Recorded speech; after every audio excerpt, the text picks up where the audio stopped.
পিইসিতে এবার পাশের হার ৯৮.৫১ ও জেএসসিতে ৯৩.০৬।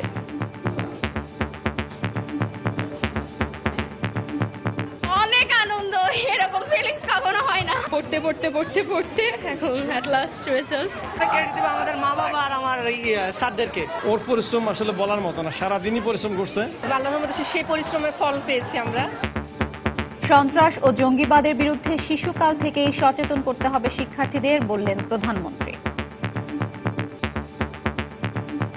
প্রত্যেকটা শিক্ষক, প্রত্যেকটা অভিভাবক এবং বিভিন্ন কর্মস্থানে যারা আছেন সকলকেই ভুল পথে যেন কেউ না যায় সেদিকে সবাইকে সজাগ থাকতে হবে।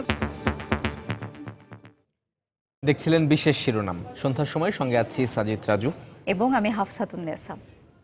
এবার অন্যান্য শীর্ষ সংবাদ। শিক্ষামন্ত্রীর হুঁশিয়ারি ও শিক্ষা নীতিমালার পরও নামে বেনামে বাসা ভাড়া নিয়ে চলছে কোচিং বাণিজ্য। ক্লাস নিচ্ছেন নামকরা প্রতিষ্ঠানের শিক্ষকরা। 31স্টে অনুমতি সাপেক্ষে ক্লাব, হোটেল, রেস্তোরাঁয় অনুষ্ঠান করা যাবে। ব্রিফিংয়ে ডিএমপি কমিশনার। রাজধানী জুড়ে থাকবে কঠোর নিরাপত্তা বলয়। বেঁধে দেয়া 31শে ডিসেম্বরের মধ্যে সাভারে অর্ধেক ট্যানারি কারখানায় স্থানান্তর হচ্ছে না। তরল বর্জ্য শোধন নিয়ে শঙ্কা। ঠিকাদারি প্রতিষ্ঠানের বিরুদ্ধে গাফিলতির অভিযোগ। এবং জেলা পরিষদ নির্বাচনে তৃণমূলে ক্ষমতাসীন দলের বিরোধ দৃশ্যমান। মন্তব্য বিশ্লেষকদের। বিব্রত আওয়ামী লীগের নীতি নির্ধারণী পর্যায়ের নেতারাও।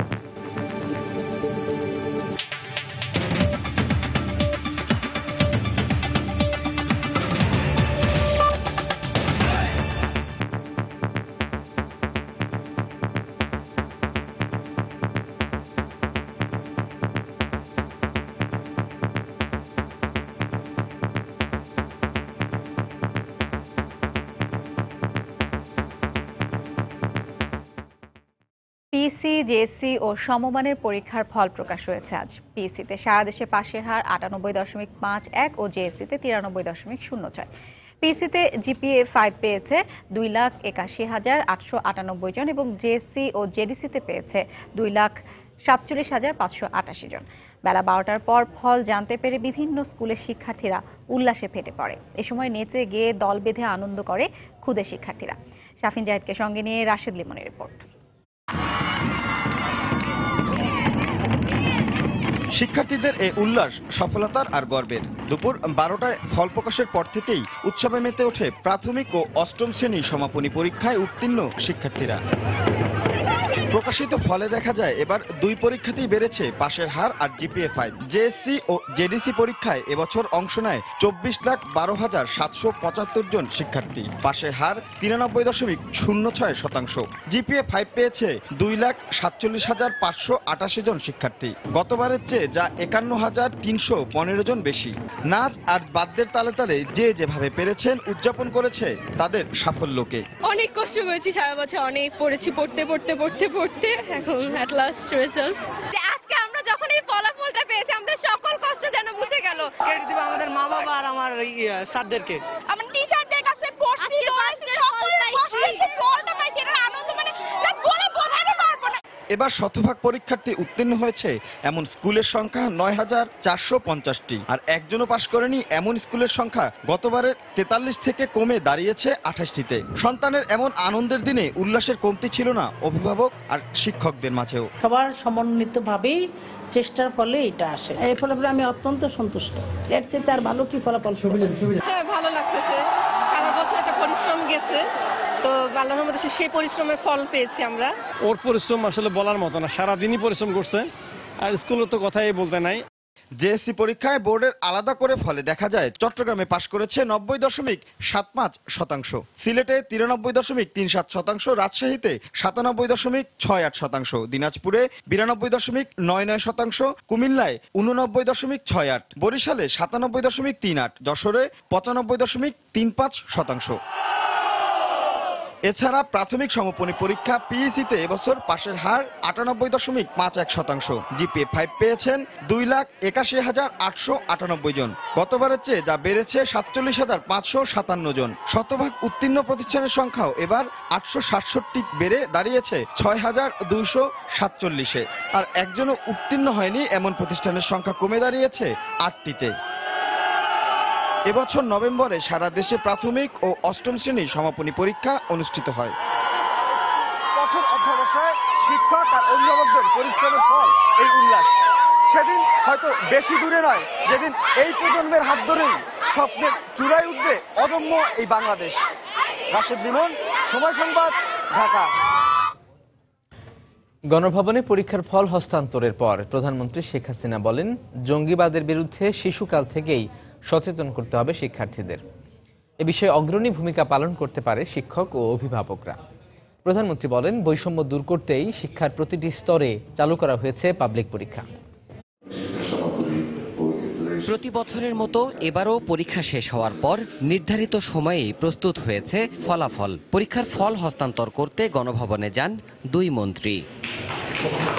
বেলা 10:30টায় প্রধানমন্ত্রী শেখ হাসিনার হাতে প্রাথমিক স্তরের ফলাফলের অনুলিপি তুলে দেন প্রাথমিক ও গণশিক্ষামন্ত্রী। এরপরই জেএসসি জেডিসির ফল তুলে দেন শিক্ষামন্ত্রী। ফলাফল হস্তান্তরের পর সংক্ষিপ্ত বক্তব্যে প্রধানমন্ত্রী বলেন, শিক্ষার্থীদের আত্মবিশ্বাসী করে তুলতেই প্রাথমিক স্তরে পাবলিক পরীক্ষা পদ্ধতি চালু করা হয়েছে। অভিভাবক, শিক্ষক সহ সংশ্লিষ্ট সবাইকে এটি অনুধাবন করতে হবে। এই যে বোর্ডে পরীক্ষা দেওয়ার একটা অভ্যাস, এই অভ্যাসটা বা এই যে বোর্ডের যে ভীতিটা, সেই ভীতিটা কিন্তু চলে যাচ্ছে। এখন খুব সহজভাবে এখন পরীক্ষাটাকে নিতে পারছে, এই জন্য যে ছোটবেলা থেকে দিয়ে আসছে পরীক্ষা। একটা ক্লাসে যদি 40 জন বা 50 জন ছাত্রছাত্রী থাকে, সেখান থেকে আমি 10 জন বেছে নিলাম আর 10 জনকে পড়ালাম বৃত্তি দেওয়ার জন্য, বাকি 30 জন বা 40 জনই তো থেকে গেল। বঞ্চনাটা তারা কেন পাবে? সেই জন্য সবাই পরীক্ষা দিক, রেজাল্ট দেখে বৃত্তি দেওয়ার নীতি অনুযায়ী বৃত্তি দেওয়া হবে। এটার ফলে মানুষের ভিতরে যে একটা সচেতনতা, ছেলে মেয়েদের পড়াশোনার আগ্রহ, তাদের এটা মানে বিশ্বাস জমে যাচ্ছে। শেখ হাসিনা বলেন, কোনো মতেই যেন কোমলমতি শিশুদের মনে সন্ত্রাস জঙ্গিবাদ গেঁথে না যায়, সে ব্যাপারেও সজাগ থাকতে হবে সবাইকে। সন্ত্রাস জঙ্গিবাদের কোনো স্থান বাংলাদেশে হবে না। এটা শিক্ষার সাথে যারা জড়িত তাদের সেই ছোটবেলা থেকেই ছোট ছোট শিশুদের মাথায় এটা ঢুকাতে হবে যে আমরা শান্তি চাই। প্রত্যেকটা শিক্ষক, প্রত্যেকটা অভিভাবক এবং বিভিন্ন কর্মস্থানে যারা আছেন সকলকেই ভুল পথে যেন কেউ না যায় সেদিকে সবাইকে সজাগ থাকতে হবে। ছেলেদের তুলনায় মেয়েরাই এগিয়ে যাচ্ছে, তাই সমতা আনতে ছেলেদেরও মনোযোগ দিয়ে পড়ালেখার পরামর্শ দেন প্রধানমন্ত্রী। সন্তোষ জানান এবছরের ফলাফলেও। জেন্ডার সমতা বাংলাদেশে উল্টো হয়ে যাচ্ছে। দেবাশিস রায়, সময় সংবাদ, ঢাকা।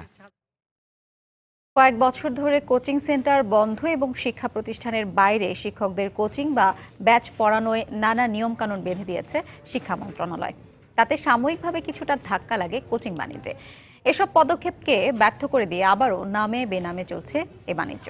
কোচিং বাণিজ্য নিয়ে শাতিলা শারমিনের 2 পর্বের ধারাবাহিকের আজ দেখুন প্রথম পর্ব। ক্যামেরায় ছিলেন শামসুল হক প্রিন্স। রাজধানীর মিরপুরের মণিপুর স্কুল অ্যান্ড কলেজের পাশের গলি। সকাল 7টা থেকে সারাদিনই ব্যস্ত থাকে শিক্ষার্থী আর অভিভাবকদের ভিড়ে। সাইনবোর্ড টাঙিয়ে হাক ডাক দিয়েই চলছে 30টির মতো কোচিং সেন্টার। রাজধানী জুড়েই একই চিত্র। আইডিয়াল গার্লস স্কুলের পাশের 2 গলিতে রয়েছে 27টি, ভিকারুন্নেসা নূন স্কুল অ্যান্ড কলেজের বেইলি রোড শাখার পেছনে 15টি, ধানমন্ডি গভর্নমেন্ট ল্যাবরেটরি স্কুলের পাশের গলিতে সাইনবোর্ড না থাকলেও বাসাগুলোতে রুম ভাড়া নিয়ে কোচিং করানো হচ্ছে। মোহাম্মদপুরের রাজিয়া সুলতানা রোড, তাজমহল রোড, নূরজাহান, জাকির হোসেন রোডে রয়েছে নামে বেনামে 25টির মতো কোচিং সেন্টার। অভিভাবকরা জানালেন, কোচিং সেন্টার ছাড়াও প্রতিষ্ঠানের শিক্ষকরা প্রকাশ্যেই নিজের বাসায় অথবা বাসা ভাড়া নিয়ে পড়াচ্ছেন ব্যাচ। প্রায় প্রতিটা টিচারই ব্যাচ পড়ায় এবং তাদেরকে অনেকে কোচিংও করায়। টিচার বললো যে তুমি কোনো টিচারের কাছে পড়ো, আমার বাচ্চা বলছে না, বলে আমার কাছে পড়ো, বলছে না আমি পড়বো না। তারপর থেকে সে আমার বাচ্চার সাথে খারাপ ব্যবহার করে। যেই পড়াটা স্কুল থেকে পাওয়ার কথা স্কুলে আমরা সেটা পাই না, কিন্তু যখন ওই টিচারের কাছে আমরা ব্যাচে দেই সেটা পূর্ণাঙ্গ রূপে পাই। স্কুলে আমরা পড়া পাচ্ছি না, আর ওই পড়াটার জন্য আমাদেরকে আবার দৌড়াইতে হচ্ছে, আবার টাকা খরচ করতে হচ্ছে, মানে একই খাতে আমরা দুইবার টাকা খরচ করতেছি। একটা স্কুলে মনে করেন 200 শিক্ষক থাকে, হয়তো 50 জনে ব্যাচ পড়ায়, ব্যাচটাকে এখন কোচিংয়ের নামে চলতেছে। সময়ের অনুসন্ধানী দল পেয়েও গেল তার সত্যতা। মিরপুর আর বেইলি রোডের এই কোচিং সেন্টারগুলো জানালো নামকরা প্রতিষ্ঠানের শিক্ষকরা এখনো ক্লাস নেন এখানে।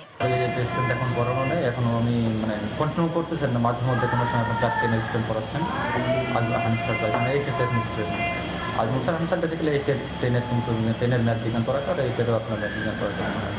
সরকারি নিষেধাজ্ঞা অমান্য করে কোচিং সেন্টারগুলোর ক্লাস শেষ হবার পরে বিকেল থেকে এসব রুমেই পড়ান তারা। এই শিক্ষক নিজেই স্বীকার করলেন ব্যাচ পড়ান তিনি, তবে সাংবাদিক পরিচয় পেয়ে এড়িয়েও গেলেন।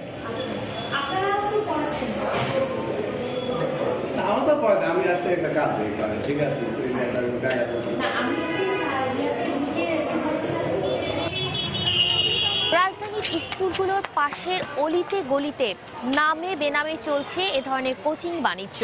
আর এই কোচিং সেন্টারের সাথে জড়িত রয়েছেন শিক্ষা প্রতিষ্ঠানের শিক্ষকেরা। তারা ব্যাচের নাম করে হয়তো কোনো বাড়িতে কিংবা বাসা ভাড়া নিয়ে চালিয়ে যাচ্ছেন এ ধরনের কোচিং বাণিজ্য। শিক্ষামন্ত্রীর শত হুঁশিয়ারি বা শিক্ষা নীতিমালা কিন্তু এই কোচিং বাণিজ্যকে কোনোভাবেই রোধ করতে পারছে না। চাতিলা শারমিন, সময় সংবাদ, ঢাকা। সন্ধ্যার সময় আরো থাকছে। সাভারের আশুলিয়ায় নির্মাণাধীন ভবনের ছাদ ধসে 3 শ্রমিক নিহত, আহত আরো 1।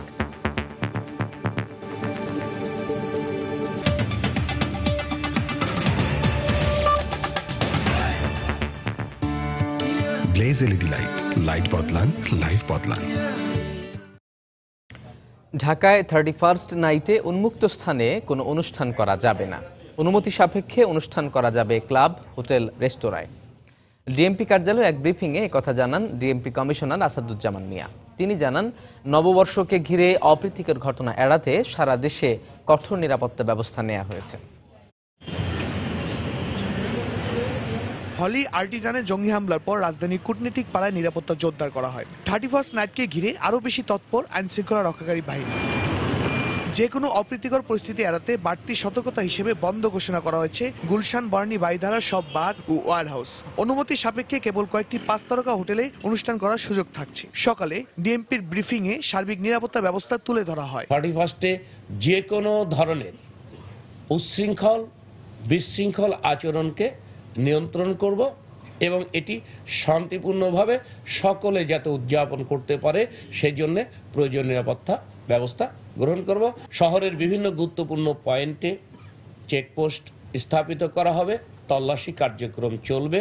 এদিকে পুলিশের আইজিপি জানিয়েছেন, কেবল ঢাকা নয়, ঢাকার বাইরেও 31st নাইটকে ঘিরে নাশকতা প্রতিরোধে নেওয়া হয়েছে প্রয়োজনীয় পদক্ষেপ। 31st নাইটে কিন্তু বিগত কয়েক বছর যাবত শান্তিপূর্ণভাবে হচ্ছে। আমরা কিছু রেস্ট্রিকশন দিয়েছি, আশা করি সেই ধারাবাহিকতায় এবছরও শান্তিপূর্ণভাবে 31st অনুষ্ঠান হবে। পুলিশের এই ধরনের পদক্ষেপে খুশি সাধারণ মানুষ। যে নিরাপত্তা ব্যবস্থা নেওয়া হয়েছে, সরকার নিয়েছে, সেটা এরকম যদি হয়ে থাকে তাহলে 31st খুব সুন্দরভাবেই আমরা পালন করতে পারবো। সরকার যে উদ্যোগ নিয়েছে এতে আশা করি আমরা খুব সুন্দরভাবে আমাদের 31st আমরা সবাই বাঙালি আমরা পালন করতে পারবো। বছরের শেষ দিনটিতে নগরবাসী নিরাপত্তায় রাজধানীতে 10,000 আইন শৃঙ্খলা বাহিনীর সদস্য মোতায়েন থাকবে। শাহরিয়ার জামান দ্বীপ, সময় সংবাদ, ঢাকা।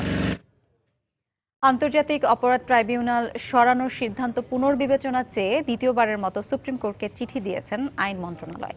বৃহস্পতিবার বিকেলে সুপ্রিম কোর্টের রেজিস্ট্রার বরাবর এই চিঠি দেয় মন্ত্রণালয়। চিঠিতে বলা হয়েছে, সুপ্রিম কোর্ট প্রাঙ্গণ থেকে ট্রাইব্যুনাল সরানো হলে জনমনে ক্ষোভের সৃষ্টি হতে পারে, এমনকি প্রশ্নবিদ্ধ হতে পারে সুপ্রিম কোর্ট। আগামী 31শে ডিসেম্বরের মধ্যে ট্রাইব্যুনাল সরিয়ে নিতে গত 4 ডিসেম্বর আইন মন্ত্রণালয়কে দ্বিতীয় দফা চিঠি দেয় সুপ্রিম কোর্ট প্রশাসন। বৃহস্পতিবারও এই সিদ্ধান্ত পুনর্বিবেচনার চেয়ে সুপ্রিম কোর্টকে পাল্টা চিঠি দিল আইন মন্ত্রণালয়। দেখছেন সন্ধ্যার সময়, সঙ্গেই থাকুন। দেখছেন সন্ধ্যার সময়। দুরন্ত বাইসাইকেল, উড়ে চলো দুরন্ত গতিতে।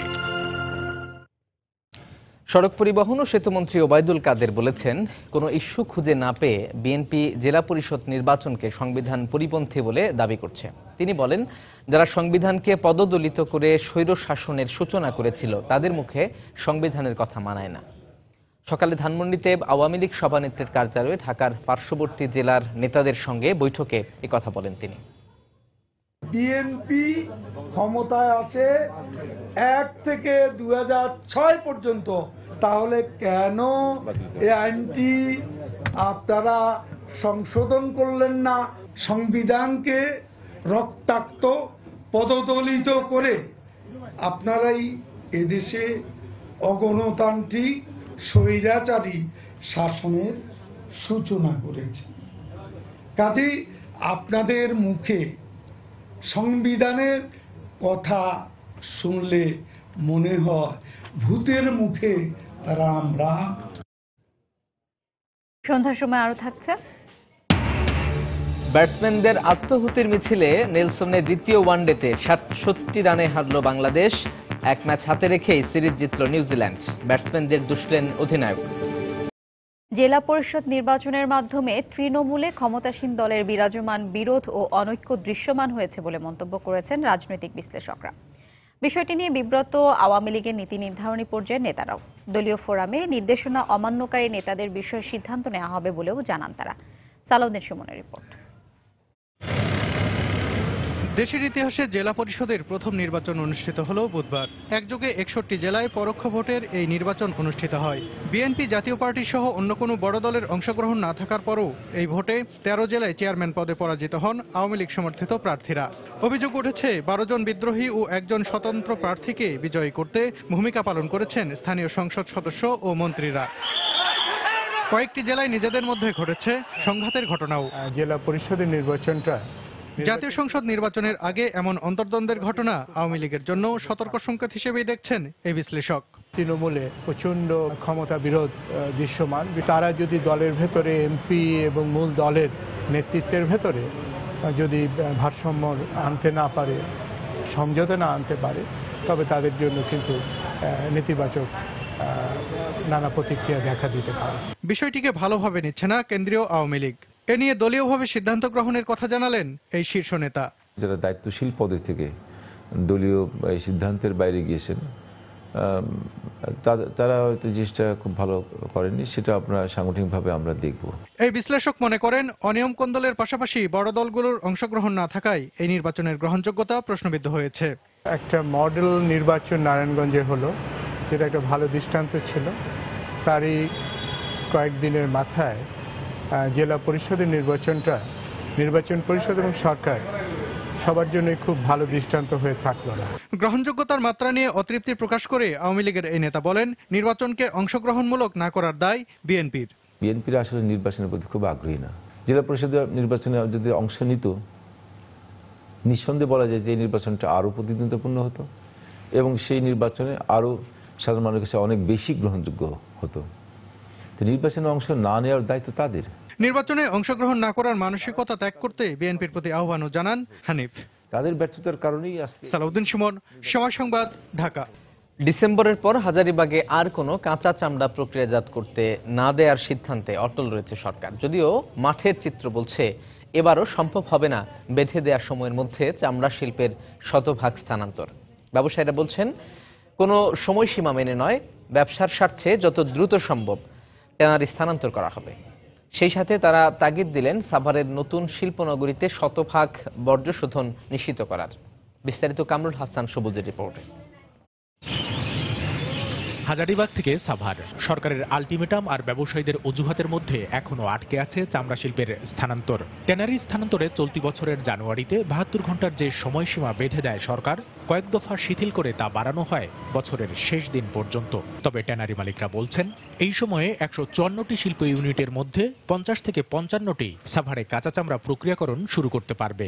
ডেডলাইনের বিষয় না, বিষয়টি আপনার 1 মাস 2 মাসের বিষয় না। লোক দেখানোর শিফটিং আমরা চাই না, আমরা চাই যে এখান থেকে পরিপূর্ণ শিফটিং। উইদিন ডিসেম্বর অ্যাটলিস্ট 50 থেকে 55টা ট্যানারি আমাদের ওখানে উৎপাদনে চলে যেতে পারবে। সিইটিপিটা যদি 100% কমপ্লিট না হয়, তাইলেও কিন্তু আমাদের যে উদ্দেশ্য সেটা বাস্তবায়িত হবে না। নতুন শিল্পনগরীর সবচেয়ে আলোচিত যে স্থাপনা, সেই কেন্দ্রীয় বর্জ্য শোধনাগারের 2টি মডিউল চালু হয়েছে। তবে ঠিকাদারি প্রতিষ্ঠানের গাফিলতির কারণে শতভাগ শোধন হচ্ছে না তরল বর্জ্য। 2টা মডিউল কমপ্লিট হয়েছে, ঠিকই আছে, কিন্তু সেখানে ট্রিটমেন্ট প্রপার হচ্ছে না। যেটা আমাদের রিকোয়ারমেন্ট সেটা ফুলফিল কিন্তু হচ্ছে না। তাদেরকে ফাইন করা হোক, ফাইন করলে তারপর তারা শুদ্ধ হবে, নতুবা তাদেরকে শুদ্ধ করা যাবে না। ট্যানারি স্থানান্তরে কঠোর অবস্থানের কথা উল্লেখ করে শিল্প সচিব জানান, সাভারে স্থানান্তর করা কারখানার জরিমানা বন্ধে অগ্রগতি প্রতিবেদন পাঠানো হবে উচ্চ আদালতে। আমরা এখনো স্ট্রিক্ট আছি, কাঁচা চামড়া আমরা ডিসেম্বরের 31 তারিখের পরে যেন সেখানে না যায়। যারা চলে গেছে তাদের যাতে আর জরিমানা দিতে না হয় সেরকম একটা সুপারিশ আমরা পাঠাবো। সাভারের এই শিল্পনগরী পুরোপুরি চালু হলে অনেকটাই সহজ হবে চামড়ার আন্তর্জাতিক বাজার সম্প্রসারণ করা।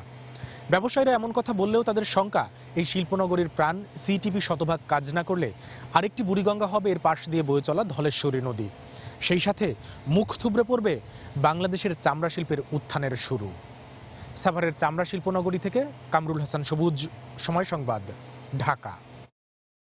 সাভারের আশুলিয়ায় একটি নির্মাণাধীন ভবনের ছাদ ধসে 3 শ্রমিক নিহত হয়েছেন। এই ঘটনায় আহত হয়েছেন আরও একজন।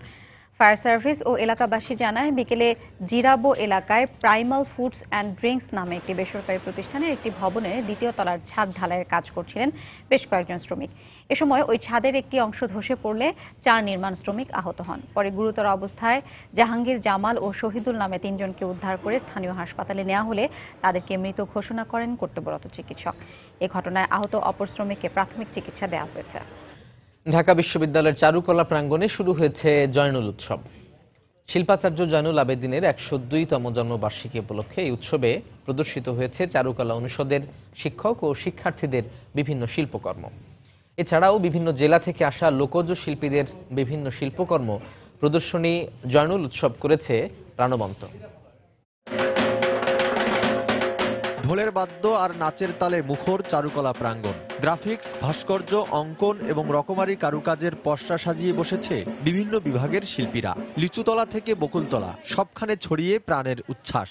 এত সব আয়োজন শিল্পাচার্য জয়নুল আবেদিনকে ঘিরে। গয়নার দোকানটা এটা আমার খুবই পছন্দ, প্রত্যেকবার এখান থেকে কিছু না কিছু নেওয়া হয়। স্টুডেন্টরা তাদের ইচ্ছা মতো অনেক ক্রাফটের জিনিস বানাচ্ছে, তো দর্শনার্থীরা অনেক নতুন নতুন জিনিসই দেখতে পারবে। আজকের এই মেলাতে এসে আমার বেশি ভালো লাগছে, বিশেষ করে শোলার কিছু কাজের দেখেছি। জয়নুল আবেদিনের শিল্পকর্ম অনুপ্রেরণা হিসাবে কাজ করে বলে জানালেন লোকজ শিল্পীরা। আমাদের তরুণ প্রজন্ম এবং পরের প্রজন্মরা আমাদের লোকশিল্পীদের নিয়ে আরো বেশি বেশি করে কাজ করা উচিত। 75-এ মেলা ধরেছে, এই পর্যন্ত এক এক দিন এক এক জিনিস বের করি আর মেলা করি। জয়নুল আবেদিন একাই শক্ত হাতে বাংলাদেশের লোকজ শিল্পের হাল ধরেছিলেন। তারই হাত ধরে এই অগ্রযাত্রা। এখান থেকে অসংখ্য শিল্পী, অসংখ্য সাংস্কৃতিক কর্মী তারা এখান থেকে বেরিয়েছে এবং তাদের কর্মকাণ্ডের মধ্যে দিয়ে বাংলাদেশের সাংস্কৃতিক অঙ্গনের সবচেয়ে গুরুত্বপূর্ণ প্রতিষ্ঠান হিসেবে চারুকলা অনুষদ আজ প্রতিষ্ঠিত। চলতি বছর জয়নুল সম্মাননা পেয়েছেন ভারতের শিল্পী অধ্যাপক যোগেন চৌধুরী এবং বাংলাদেশের শিল্পী অধ্যাপক হাশেম খান। ফখরুল শাহিন, সময় সংবাদ, ঢাকা। দেখছেন সন্ধ্যার সময়, সঙ্গে থাকুন। দেখছেন সন্ধ্যার সময়।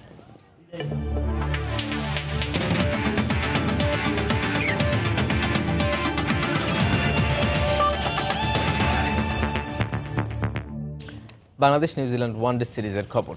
ব্যাটসম্যানদের আত্মাহুতিতে হাতের মুঠোয় থাকা ম্যাচ হেরে গেল বাংলাদেশ। নেলসনের দ্বিতীয় ওয়ানডেতে 67 রানের জয়ে 1 ম্যাচ হাতে রেখেই সিরিজ নিশ্চিত করল স্বাগতিক নিউজিল্যান্ড। স্যাক্সটন ওভালে আগে ব্যাট করে সর্বনিম্ন দলীয় সংগ্রহ 251 রানে অল আউট হয় কিউইরা। জবাবে বাংলাদেশের ইনিংস শেষ হয় 184 রানে। মুস্তাফিজুল হক আকাশের ক্যামেরায় বিস্তারিত জানাচ্ছেন হুমায়ুন কবির রোজ। দ্বিতীয় উইকেটে দারুণ এক জুটি গড়েছিলেন সাব্বির ও ইমরুল মিলে, কিন্তু ইমরুল সাব্বিরের ভুল বোঝাবুঝিতে সর্বনাশ ডেকে আনে। তাই রাজ্যের আক্ষেপ, এই রান আউটটা যদি না হতো তাহলে হয়তো ম্যাচের ভাগ্যে ভিন্ন গল্প রচনা করতে পারত বাংলাদেশ ক্রিকেট দল। এর আগে ন্যান্সলের মেঘাচ্ছন্ন আকাশে টস হেরে ব্যাটিংয়ে নেমে মাশরাফির আগুনঝরা বোলিংয়ে জুড়ে ছায় মার্টিন গাপটিল। দলটির ব্যাটিং প্রাণ অধিনায়ক উইলিয়ামসনের প্রাণ কেড়ে নেন স্পিড স্টার তাসকিন আহমেদ। সাকিবের ঘূর্ণিতে দিশাহারা আগের ম্যাচে সেঞ্চুরিয়ান টম লাথাম। নেল ব্রুম আর জিমি নিশামের জুটিতে আঘাত হানেন মুসাদ্দেক। পারেননি খেপাটে কলিন মুনরো। 107 রানে 5 উইকেট হারানো কিউইরা চাপে পড়ে, তবে নেল ব্রুম আর লুক রংকির গাজালানো ব্যাটিং ভাবনায় ফেলে। তবে মাশরাফির দারুণ নেতৃত্ব গুণে ব্রেক থ্রু আবারও এনে দেন তাসকিন। বাকিরা তো এসেছেন আর প্যাভিলিয়নে ফিরেছেন। তবে প্রান্ত আগলে রেখে ক্যারিয়ার সেরা নেল ব্রুমের 109 রানে 251 রানের পুঁজি পায় নিউজিল্যান্ড। এই মাঠে দলীয় সর্বোচ্চ স্কোরের রেকর্ড গড়া বাংলাদেশের শুরুটা ছিল দারুণ, কিন্তু তামিমের আউটের পর ইমরুল সাব্বিরের কাণ্ডে হাল ধরতে পারেননি রিয়াদ সাকিবরা। সাব্বির 38 রানে আউট হবার পর বাকি 31 রান তুলতেই বাংলাদেশ হারিয়েছে 5 উইকেট। 1 উইকেটে 105 রান থেকে স্কোরবোর্ডের চেহারা তখন 6 উইকেটে 136 রান। বাকিদের আর দোষ কি বলুন? ব্যর্থ চেষ্টা করা অধিনায়ক মাশরাফির 17 আর অভিষিক্ত সোহানের 24 রান হারের ব্যবধান কমিয়েছে মাত্র। উইকেট বিবেচনায় টার্গেট কি রানের পাহাড় ছিল? নিশ্চয় না। সিরিজ হারার পেছনে প্রতিপক্ষের যতটুকু অবদান তার থেকেও বেশি অবদান বাংলাদেশের ব্যাটসম্যানদের। প্রায়শই এমন ঘটনার সাক্ষী হতে যাওয়া টাইগার সমর্থকদের প্রশ্ন, এই রোগের উত্তর খুঁজবে কে? ন্যান্সলের সেক্সটন ওভাল থেকে হুমায়ুন কবির রোজ, সময় সংবাদ, নিউজিল্যান্ড। মাশরাফির নেতৃত্বে বাংলাদেশ ক্রিকেট দল অনেক পরিণত। সময়ের ব্যবধানে এই দলটি ক্রিকেট বিশ্বে পরাশক্তি হয়ে উঠবে। সময় সংবাদে এমনটাই মন্তব্য করেছেন নিউজিল্যান্ডের সাবেক তারকা পেসার কাইল মিলস। তার বিশ্বাস, আগামী কয়েক বছর বিদেশের মাটিতে বেশি বেশি ম্যাচ খেললে 2019 বিশ্বকাপে টাইগাররা অভাবনীয় কিছু করবে। কাইল মিলসের বিশেষ সাক্ষাৎকার নিয়ে নিউজিল্যান্ড থেকে মুস্তাফিজুল হক আকাশের ক্যামেরায় বিস্তারিত আরো একটি রিপোর্ট থাকছে হুমায়ুন কবির রোজের। 4 বলে 4 রান, রুদ্ধশ্বাসে কাঁপছে মিরপুরের গ্যালারি। কিন্তু রুবেল হোসেন সব তীব্র প্রতীক্ষার অবসান ঘটালেন কাই মিলসের স্ট্যাম্প ভেঙে ফেলে। নেচে উঠল গ্যালারি, জয় উৎসবে মেতে উঠল সারা বাংলা। ইতিহাসে প্রথমবারের মতো নিউজিল্যান্ডকে হোয়াইট ওয়াশ করল বাংলাদেশ। 6 বছর আগে ওই বিষাদের স্মৃতি এখনো টাটকা কাই মিলসের হৃদয়ে। সত্যি ওই দিন আমি খুব হতাশ হয়ে পড়েছিলাম। ম্যাচ জয়ের খুব কাছে গিয়েও রুবেলের দুর্দান্ত ডেলিভারি সব শেষ করে দেয়। ওই সিরিজে আমরা একটা ম্যাচও জয় পাইনি, কারণ বাংলাদেশ অস্বাভাবিকভাবে ভালো খেলেছে। 6 বছর পর ঘরের মাঠে বর্তমান বাংলাদেশ দলের ব্যাটিং বোলিংয়ে দারুণ মুগ্ধ কাই মিলস। কিউইদের কাছে সিরিজ হারলেও টাইগারদের দারুণ প্রশংসা করলেন মিলস। গেল কয়েক বছরে বাংলাদেশ অসাধারণ খেলছে। বিশেষ করে নিউজিল্যান্ডের মাটিতে জয়ের মানসিকতায় প্রমাণ করে তারা অনেক এগিয়েছে। বিদেশের মাটিতে আরো বেশি খেলার অভিজ্ঞতা হলে দেখবেন এই দল 2019 বিশ্বকাপে স্মরণীয় কিছু করবে। বর্তমান বাংলাদেশ দলে তামিম ইকবাল মিলসের প্রিয় ক্রিকেটার, আর 2001 সালে একই বছর আন্তর্জাতিক ক্রিকেটে অভিষেক হওয়া বন্ধু মাশরাফিকে আদর্শ মানেন ধৈর্যের প্রতীক হিসেবে। কারণ হাঁটুর ইনজুরির কারণে 15 বছরের ক্রিকেট ক্যারিয়ার গেল বছর শেষ হয়েছে এই কিউই তারকার। মাশরাফি বাংলাদেশ ক্রিকেট দলের প্রাণ, তার নেতৃত্ব অসাধারণ। হবেই না বা কেন? এতবার হাঁটুর ইনজুরির পরেও খেলে যাচ্ছে, ব্যাপারটা অবিশ্বাস্য। এটা সম্ভব হয়েছে ওর নিজের প্রতি প্রতিজ্ঞা আর একাগ্রতার কারণে। একদিন ক্রিকেটকেও বিদায় জানাবেন মাশরাফি, তাই বিসিবিকে ম্যাশের মতো আদর্শ অধিনায়ক খুঁজে বের করতে এখনই পরামর্শ দিলেন কাই মিলস। হুমায়ুন কবির রোজ, সময় সংবাদ, ন্যানসল, নিউজিল্যান্ড। সন্ধ্যার সময়ে পর্যায়ে শীর্ষ সংবাদ জানিয়ে দিচ্ছি আরো একবার।